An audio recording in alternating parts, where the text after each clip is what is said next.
Welcome to my class student. This is English grammar और हम सीख रहे हैं इनफॉर्मल लेटर राइटिंग और इसमें रूल्स एंड फॉर्मेट्स हम बताएंगे ना।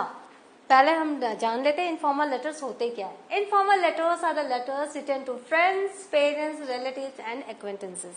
वो इनफॉर्मल लेटर्स जो होते हैं वो हम अपने दोस्तों को लिखते हैं चिट्ठियां, अपने पेरेंट्स को लिखते हैं, अपने रिलेटिव्स को लिखते हैं और अपने जान पहचान वाले लोगों को हम ये चिट्ठियां लिखते हैं। It is to know about the well-being and also to convey wishes, greetings or regards for near and dear ones. तो ये हम क्यों लिखते हैं? हम उनका हालचाल पूछने के लिए लिखते हैं और उनको विशेस कन्वे करते हैं, ग्रीटिंग्स उनको कन्वे करते हैं अगर और उनके बारे में, उनके आसपास के उनके जो रिश्तेदार है उनका हालचाल पूछने के लिए हम चिट्ठियां लिखते हैं।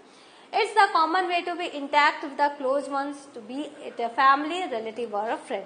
तो जो चिट्ठियां हैं वो साधन है कि हम अपने जो हमारे नियर एंड डियर वंस है, जो हमारे रिलेटिव्स हैं, उनसे हम एक संपर्क बना सके।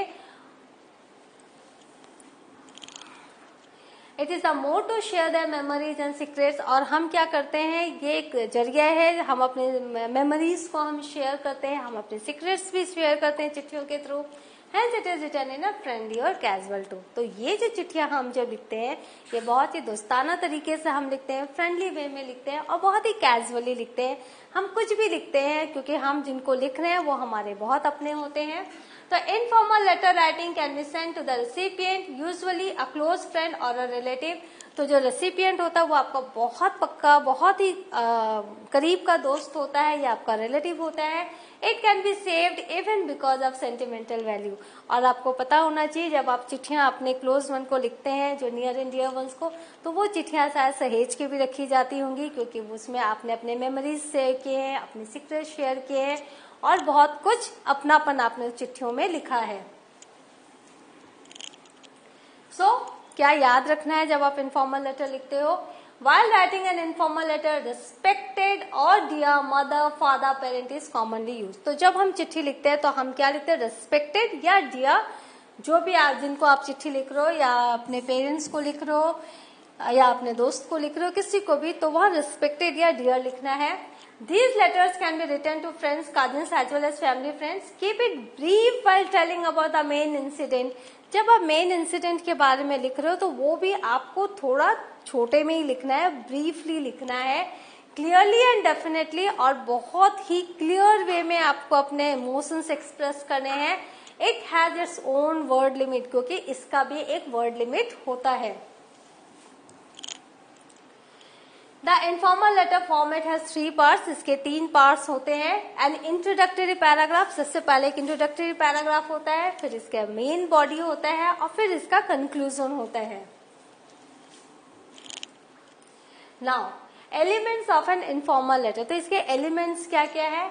सबसे पहले आपको एड्रेस लिखना है। Your personal address should be located at the top left corner of the page. तो अगर ये एक पेज है तो यहाँ लेफ्ट कॉर्नर में आपके सारे एड्रेस होने चाहिए। Always make sure that you write the name of the country that you are writing from. और हमेशा अपने कंट्री के बारे में भी लिखो। हम अपने स्टेट के बारे में लिखते हैं तो कंट्री भी आपको लिखना है, जहां से ये चिट्ठी जा रही है वो लिखना जरूरी होता है।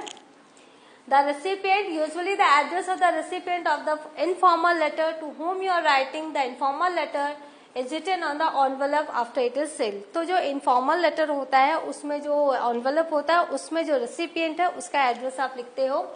डेट लिखना बहुत ही जरूरी है। The date is written by mentioning month, day and year below your own address.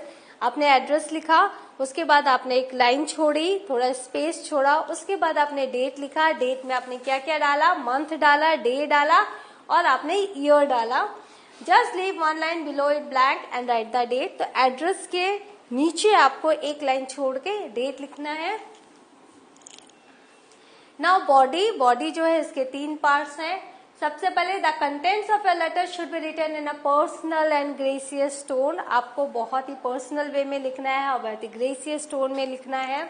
Adjust your use of language to the person you are writing to. अगर आप पेरेंट्स को लिख रहे हो तो आपको अपनी लैंग्वेज और अपने वर्ड्स ऐसे चूज करने जो आपके पेरेंट्स को आपको अच्छा लगे। एंड अगर आप फ्रेंड्स को लिख रहे हो तो आप कैजुअली आप लिख सकते हो। A good way of assessing how you should write is to think about how you will relate and interact with each other in real life. तो अगर आपको अपनी चिट्ठी को बहुत ही खास बनाना है तो आपको उन लम्हों के बारे में सोचना होगा जब आपने इंटरेक्ट किया होगा अपने उस दोस्त से या अपने पेरेंट्स से या अपने सिबलिंग से या कजिन से। तो जब आप उनको सोचोगे, उन यादों को सोचोगे, तो आपकी जो चिट्ठी है बहुत ही सही तरीके से आप लिख सकते हो। और यही एक तरीका है असेसिंग करने का कि आपको लिखना कैसे है आपकी चिट्ठी। Now next, in the first paragraph of your body you should state your reason for writing the informal letter. सबसे पहले बॉडी के पैराग्राफ में आपको रीजन लिखना है कि क्यों आप वो लेटर लिख रहे हो। In the second and following paragraph expand on what you mention in the first paragraph. और फर्स्ट पैराग्राफ में जो आपने रीजन लिखा है उसी को एक्सपैंड करना है, उसी को डिटेल में बताना है सेकेंड एंड थर्ड पैराग्राफ में। In the final paragraphs you can make some concluding remarks. और जब फाइनल पैराग्राफ आएगा तो आपको कंक्लूजन लिखना है। नाउ ओपनिंग अब कैसे करनी है। Opening should be casual as it is an informal letter. जो ओपनिंग है बहुत ही कैजुअल वे में होना चाहिए क्योंकि ये इनफॉर्मल लेटर है, not stiff and business like, क्योंकि ये स्टिफ नहीं है, बहुत ही पर्सनल है। और ये बिजनेस लाइक नहीं है, ये बहुत अपनेपन से है। तो क्या एग्जाम्पल्स कैसे आप ओपनिंग करेंगे।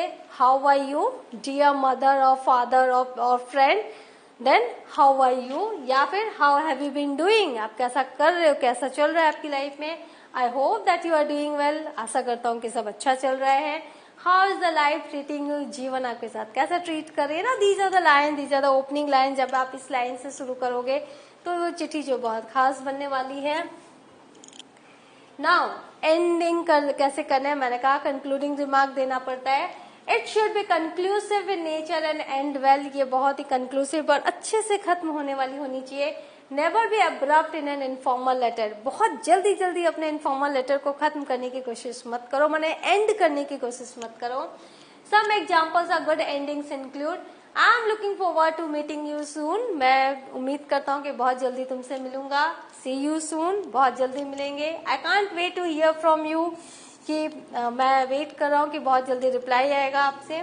आई hope to be hearing from you soon. तो ये जो है कंक्लूडिंग लाइन है और आपको ये लिखना चाहिए अपने एंडिंग में।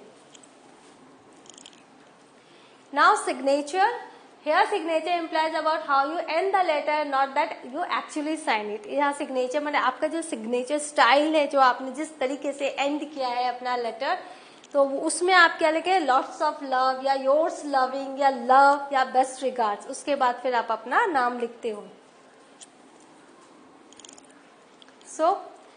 तो यहाँ पर आपने देखा इनफॉर्मल लेटर्स के क्या क्या रूल्स है, क्या क्या फॉर्मेट है। और आप जब एग्जाम में आप जब जाते हो आप देखते हो कि इनफॉर्मल एंड फॉर्मल दोनों लेटर्स आपको दिए जाते हैं।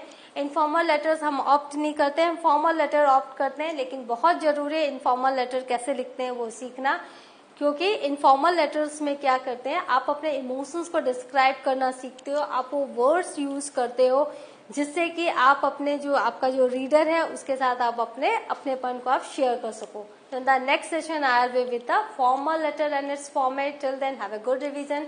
एग्जांपल सब ग्रामर बुक में दिए गए, आप उन टॉपिक को लो, आप उस पर लेटर लिखो। I will meet you soon in the next session. Thank you.